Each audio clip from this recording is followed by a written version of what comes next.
Alright, so today we are finally going to take a look at the true ProCo Rat pedal. I actually borrowed this from a friend of mine who's used one for years and let other people borrow it here. So I know I've done demos on the Wampler Ratsbane pedal, which is supposed to be his take on the Rat, and then also within the HX Stomp I've also done the Vermin and the Ratatouille distortions, but this is the true ProCo Rat, the one that those other ones are trying to emulate. So let's go ahead and get into this. I'm just plugging into the front of the Simplifier today using my LTD with the EMG pickups. I'm on the Marshall setting right now, and rather than doing like a bunch of different routing options like going in the effects loop and stuff, I'm pretty sure this is going to be best in front of the amp. So what I'm going to do instead is swap between the like different power and preamp sections that we have. So like right now we're on the Marshall, but then I'm going to do the Fender and the Vox as well. So that's the clean sound with the Marshall on the 412 cabs with the greenbacks. Everything is at noon now with the Rat.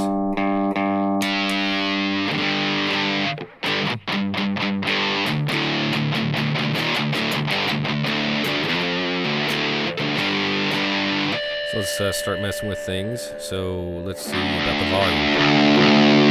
Okay.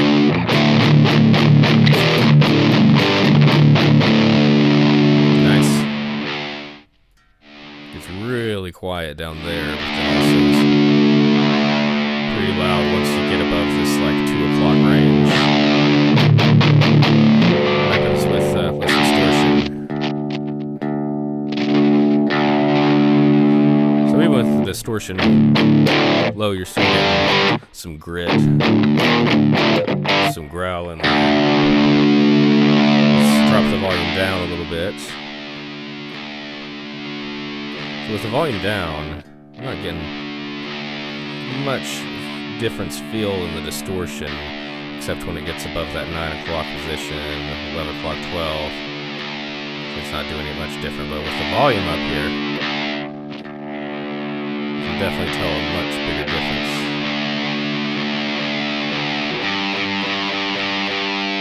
With the volume even higher. And it's not so much just like, how I'm hitting single notes there, I'm turning the knobs as I'm going, but like when you can make a chord and really versus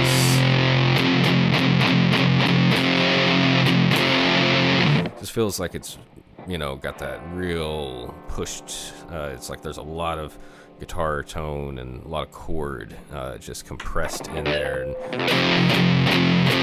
kind of pushing the boundaries of the walls there too. So that's pretty cool. And it's definitely thick and chunky. Now the filter, just like I've covered with other stuff, it kind of acts different than other ones. Rather than being like a boosted sound over here on the left, it actually isn't taking anything away when you're over here on the left, and then as you're turning clockwise, you're cutting or filtering out the high signal there. So just to show, so that's all the way on the left, especially over this range, you really start to notice it.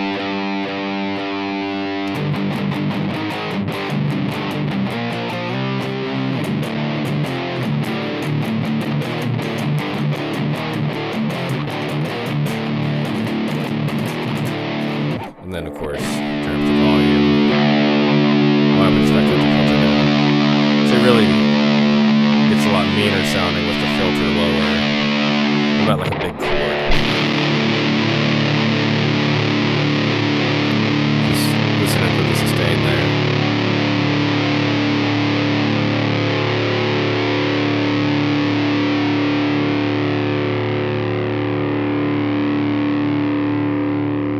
Good long sustain.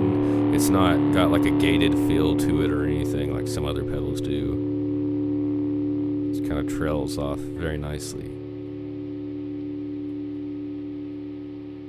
Feels like it's still going. And then let's see, just with the strings muted, you do get quite a bit of noise with it there. What about with the distortion? And even with the distortion anywhere above there, you're going to get some of that.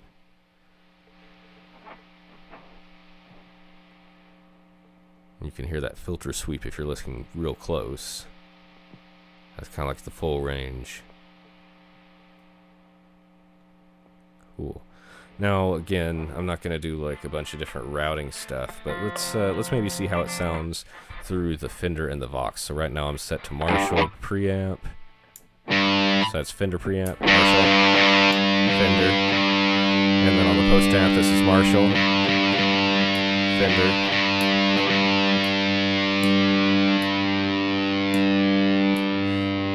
It feels like there's a little bit of difference, not as much with the pregame. Pregame makes a big difference. So that's pregame, post Marshall on the post amp side, or excuse me, Fender, and then Marshall over here. Back to Fender.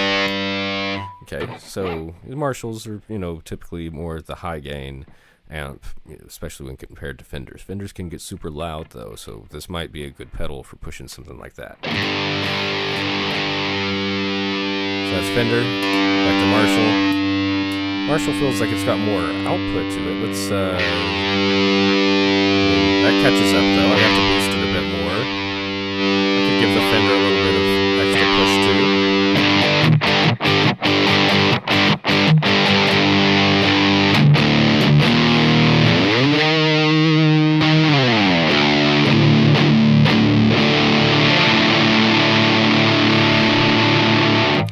I should do a video on this with like a lower tuning guitar, like something to maybe C or B potentially, or even maybe an octave pedal kind of stacked with this. Because yeah, I mean I've used other Rat-like things, but I gotta say I'm getting I think the vibe that people are going after with the Rat. I mean it does feel different with this. Now the Wampler has the same set of controls, and then it has 3 gain knobs that you can toggle between and 2 switches, and yeah, it's great and everything, but I can see why that pedal is an imitation of this, and why it would be desirable to have all those things in a little bit more of a, I don't know, call it boutique style pedal there. So let's play around a little bit more. That's the Fender. Let's check out the Vox. That feels different too. So Vox normal. A little bit of gain in there, edge of breakup.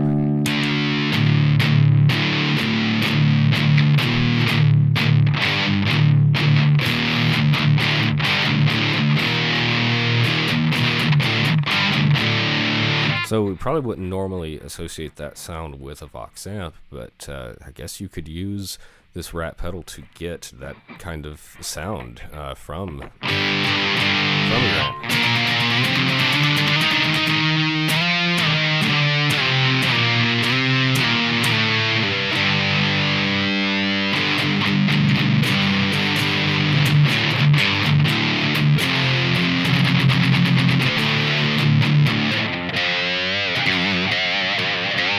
Handles those harmonics okay. Let's see. So that's Vox, Marshall, Fender. So it does respond differently to each of those, and I feel like has its own brand, but adds different characteristics to each of them. So that's really cool that it's not just like something that sounds the same across each of the amps. Let's do a little bit more before we wrap it up. Let's go from the green speakers to the blue, and then to the black, back to the green, or back to the blue, then the green.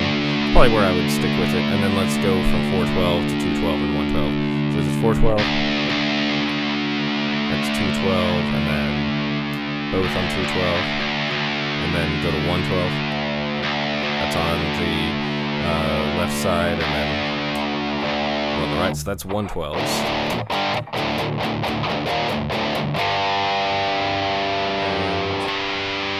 Yeah, we're on Fender, so let's do this.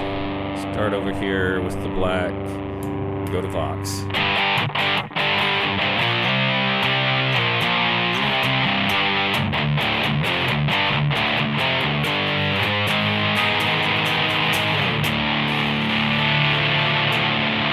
We'll say, chords do get a little bit muddy on it, but I think that's kind of something to be expected. We're not getting the Rat pedal for the clarity in the chords. Let's see, so that's 112s, 212s. That's cool.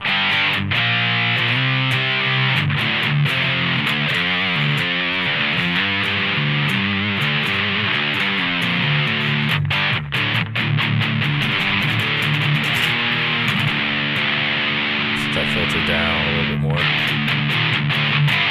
So the 212s with the black, that sounds better than I was expecting there. Let's move on. Let's do the Fender with the blue speakers. We're on the 212.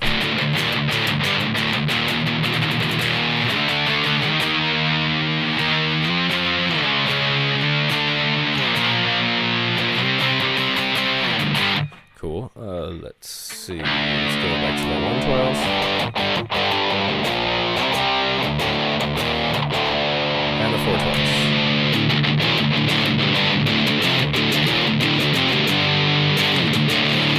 Okay, and I guess finally let's do this. Let's go back to the Marshall. 212s.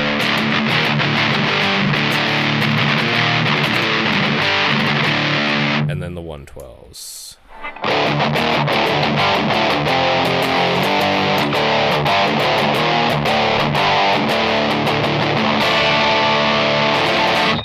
Okay, cool. Honestly, when I sat down and was going to make this pedal, I was thinking I was going to have a hard time keeping this to 3 to 5 minutes or so. So I'm at 12 at the moment. So I'll go ahead and wrap it up because I'm definitely seeing that I'm getting a lot more options out of this than I was expecting. I mean, it's still that like Rat character that I'm expecting to hear, but it sounds way different than I was expecting to, just by changing things like the pre and post amp types, the speaker cabinets, and then the color of the speaker within those. Because sometimes I got to be honest, I'm turning the knobs and changing things, and I don't really feel like there's that much change between the sound. It's just kind of like the pedal, that I'm featuring there is just kind of winning that battle. But I feel like there's more of like a collaboration, like the Rat is working really well with the Simplifier. So I'll probably have to do a shootout video of the Rat with the Ratsbane pedal before I return that, just to, or before I return the Rat, I should say to my friend. And yeah, that's pretty interesting. I got to say I'm impressed, and I got to return this one, but a real ProCo Rat might be something to add to the collection here at some point. So yeah, I hope this has been helpful for you guys, and if anybody has any questions, thoughts, drop those in the comments, and I will make some more videos soon. I borrowed a few, I think 5 pedals just the other day, so I've got plenty of stuff that I can be making videos on, so stick with me, and yeah, we'll have some fun. Thanks.